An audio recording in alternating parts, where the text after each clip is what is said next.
How's it going, everyone?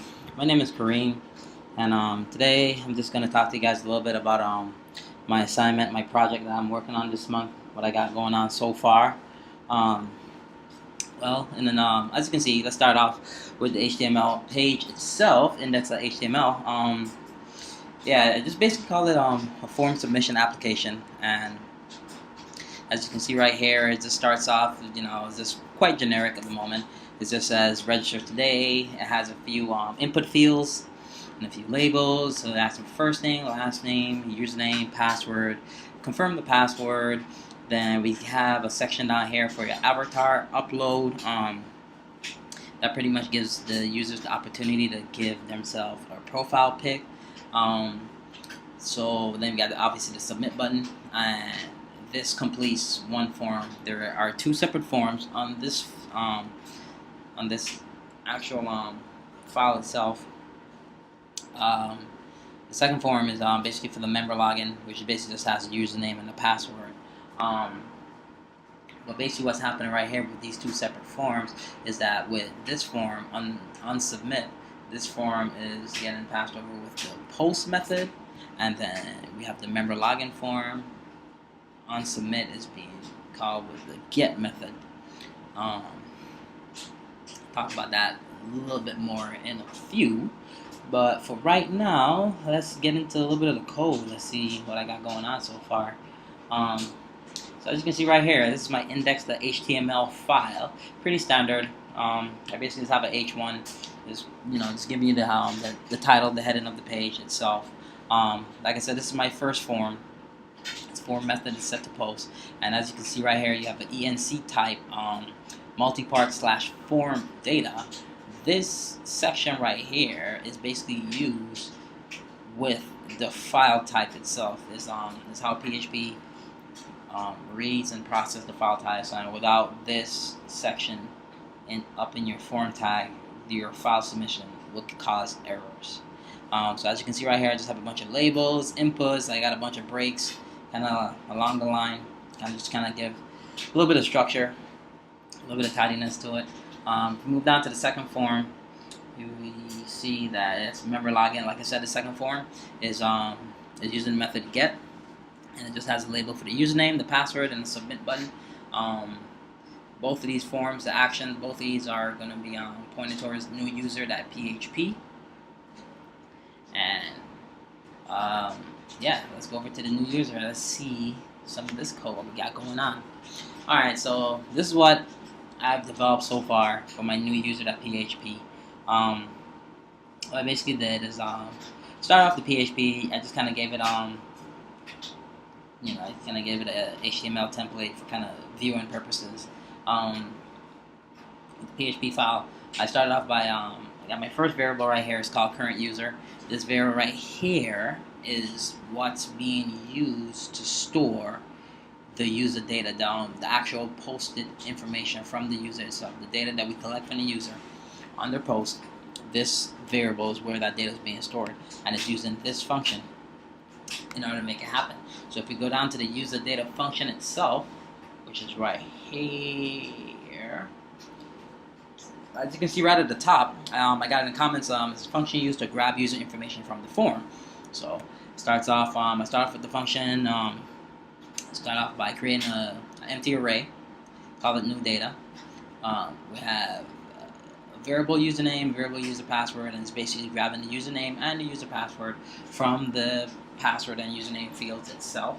I have a for each loop that is basically going to go through the array, and then this is basically associative array right here, and it's basically going to assign each key in the array the name and the value of the actual information coming from the user data, the user data array. Right after my little for each loop, I have some conditionals, just basically set up to where it kind of helps and guides some of the users. Like, hey, there's no if you left your password field empty upon submit, it hits your password message. If you leave the confirm empty, it does the same thing there, and it actually tests like to see that it has a conditional a validation that tests to see if password and the confirmation itself are equal. If they're not equal, then you end up in another error. Your passwords you entered do not match. Please try again. Or else, in this section right here, we're going to grab the password and we're going to run it through password hash and encrypt the password. Get it nice and encrypted, nice and secure. And then finally, we have a for each that is basically going to echo out all the values that we just inputted into this new data array, this empty data array that we started with up top. We started populating this data right here with this for each, and then this for each right now is just pretty much echoing out all the values after we pass the condition. And then obviously each function has to return one value, so we return the new data array. And that new data array with this function right here, is all this information is what's being stored right here. So we're using the user data function. That function is designed to grab all the user information from post, store it in an array, and then return that array back to us. And then that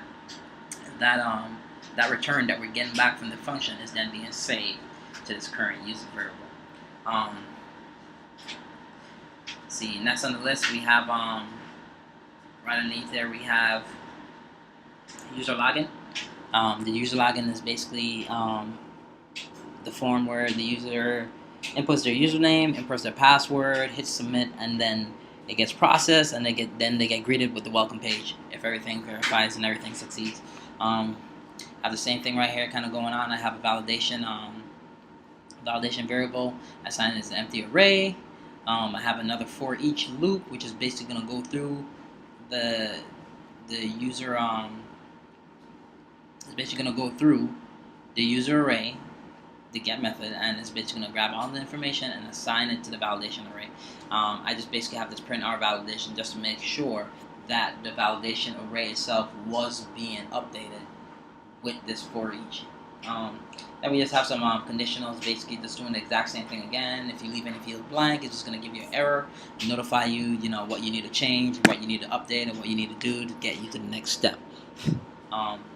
Yeah, so no username, you get that one, no password, everything checks out, you get the welcome back message with the username attached to it, or if not, if no username or password can be found, you get the invalid user. And then basically this function itself returns a validation, so this pretty much lets you know whether or not the user passed and is able to enter the site or not. Let's see, last but not least, on the bottom is where we have my image grab function. So basically this function is used to store any uploaded user files into the uploads folder. So in this function itself, what I did is I created a variable called file directory, and the directory is basically the path to where the image itself is going to be saved. And then I also created another variable, user image. User image is basically going to concatenate the uploaded file itself from the user. The base name of that file is going to be concatenated with the file directory, and it's going to be placed inside this upload folder itself. I have a variable that's called new image right now. I left that variable as an empty string, and that basically, the reason I did that is so that I could add, so that this conditional right here, it works hand in hand with this conditional, because I got if move uploaded file. So it's basically saying if the file itself was uploaded, if the uploaded file was uploaded into user image, which is the directory in the uploads folder. So it's basically saying if the user file has been sent to the uploads folder, if this is true, then the new image is going to be equal to the image itself that the user just uploaded, and then you're going to get a success message. And then basically what I'm doing with this one, I'm going to return new image, which is basically now, new image is now the image itself that the user just uploaded. So I'm basically just doing this. I'm giving you a success message. Well, I'm basically just doing this so that when the user uploads a picture, the picture gets processed, it gets saved, and then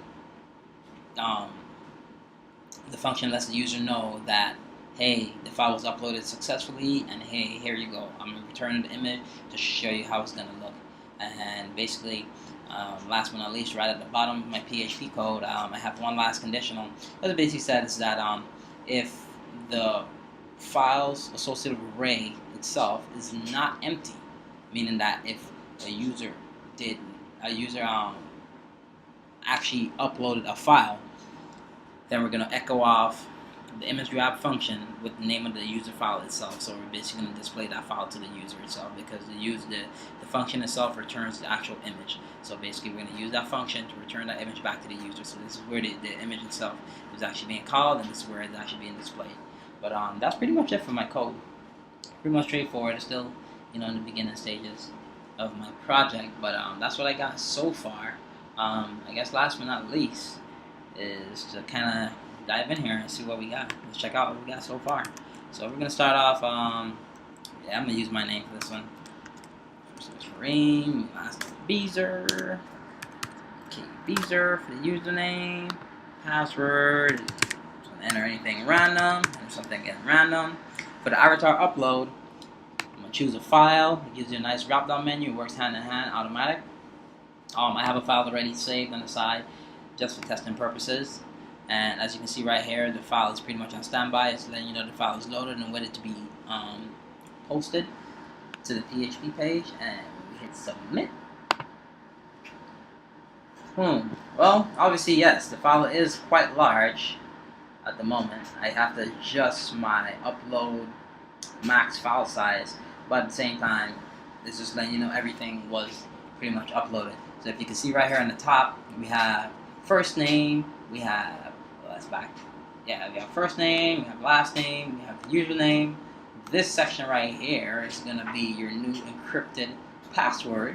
This section right here is a printout of the confirm password, and the submit button, for whatever reason, prints out. So you have to look in again that way. And then I basically just have your success message that I said in your function. When your image is uploaded, you get your success message, and then you got your image left at the bottom itself. And that's pretty much the registration screen that I got.